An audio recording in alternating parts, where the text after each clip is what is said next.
कर्मणाम फलदातारो देवा सत्यंच मालती, ये कर्म का फल देते हैं। ऐसा नहीं है कि अपनी तरफ से कुछ दे दें। आपका जैसा कर्म होता है, जैसे बैंक में जो कैशियर बैठा है और आपके जमा रुपए में से जितने का विड्रॉल आप देते हैं उतना दे देता है, अपने तरफ से थोड़े कुछ देता है। कर्म का फल ये देवता देते हैं, और वो जो कर्म का फल देते हैं ना, वो भी ऐसे नहीं देते।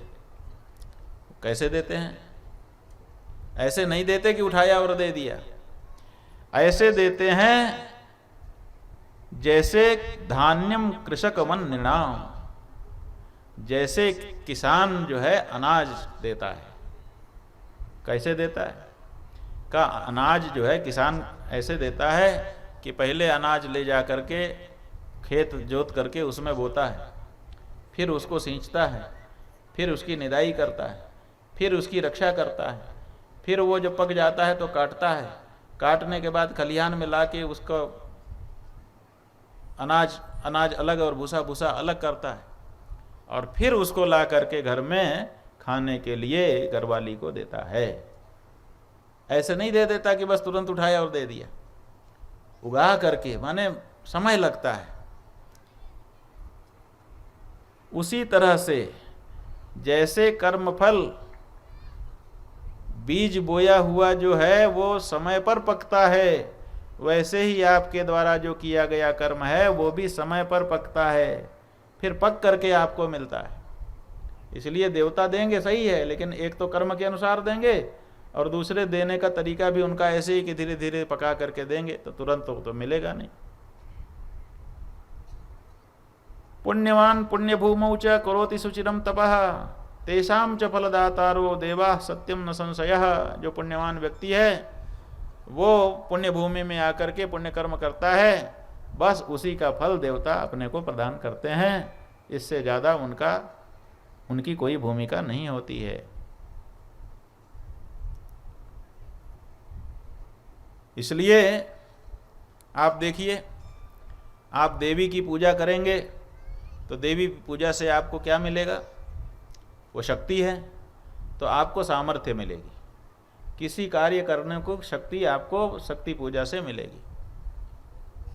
आप शिव जी की पूजा करेंगे तो क्या मिलेगा? जो उनके पास है वही तो मिलेगा। तो उनके पास मुख्य रूप से ज्ञान है, तो ज्ञानम इच्छेतु शंकरात्। जो लोग ज्ञान की इच्छा करते हैं वो लोग शिव जी की पूजा करते हैं।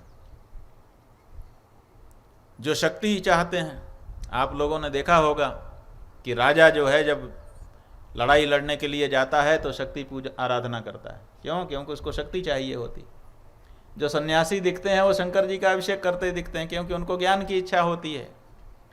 और आरोग्यम भास्कराद इच्छेत, जो हमारे तीसरे देवता हैं सूर्य, वो क्या देते हैं? वो स्वास्थ्य देते हैं। इसीलिए स्वास्थ्य की इच्छा रखने वाले लोग सूर्यार्घ दे करके सूर्य प्रणाम करते हैं, सूर्य की पूजा करते हैं। गणेश जी की पूजा भी बहुत लोग करते दिखाई देते हैं। काहे के लिए? कि कोई विघ्न बाधा ना आए, उसका आप हटा दीजिएगा। वो विघ्न नाश करने वाले देवता हैं। और इसी तरह से जो लोग लक्ष्मी की या यश की आशा रखने वाले लोग हैं वो भगवान विष्णु की पूजा करते हैं। ये जो 5 देवता हैं, इन 5 की अपनी सामर्थ्य है, अपनी सामर्थ्य भर दे सकते हैं, क्रम से देते हैं। यही इनका नियम है। इसीलिए लोग इनका मंत्र लेते हैं। क्यों? क्योंकि जो कुछ मिलना है इन्हीं की पूजा से मिलना है। और पूजा में अधिकार सबका नहीं है।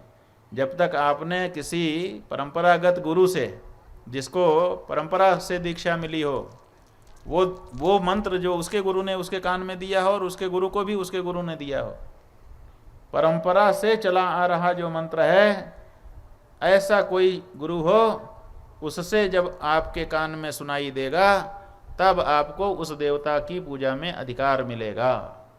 इसलिए देवता की पूजा में अधिकार की सिद्धि के लिए गुरु मंत्र लिया जाता है। देवता की पूजा में अधिकार हो जाए तो देवता की पूजा की विधि को जानने के लिए गुरु मंत्र लिया जाता है, गुरु बनाया जाता है। और कहीं हमारे कदम भटकने न लगें, कोई ऐसा होना चाहिए जो हमको अनुशासित कर दे। अनुशासन करने के लिए गुरु बनाया जाता है।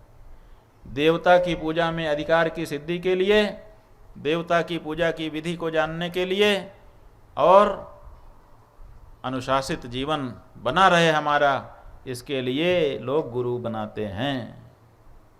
गुरु जिस समय आपको शिष्य के रूप में स्वीकार करके अपने मुख से उच्चारण करके गुरु द्वारा दिया गया मंत्र आपके कान में फूंकता है, वैसे ही लिखा गया है, गुरु वक्त्राद विष्णु मंत्रो यस्य कर्णे प्रविश्यति यमस्तल लिखनम दूरम करोति तत्क्षणम भिया। जैसे ही गुरु के मुख से निकला हुआ मंत्र शिष्य के कान में प्रविष्ट होता है, वैसे ही यमराज उस व्यक्ति से भयभीत होकर के उसके ललाट में अगर कुछ गलत लिखा है तो तुरंत उसको मिटा करके सही कर देते हैं। उसका भाग्य उसी समय से सुधरने लग जाता है। ये गुरु का तात्पर्य है।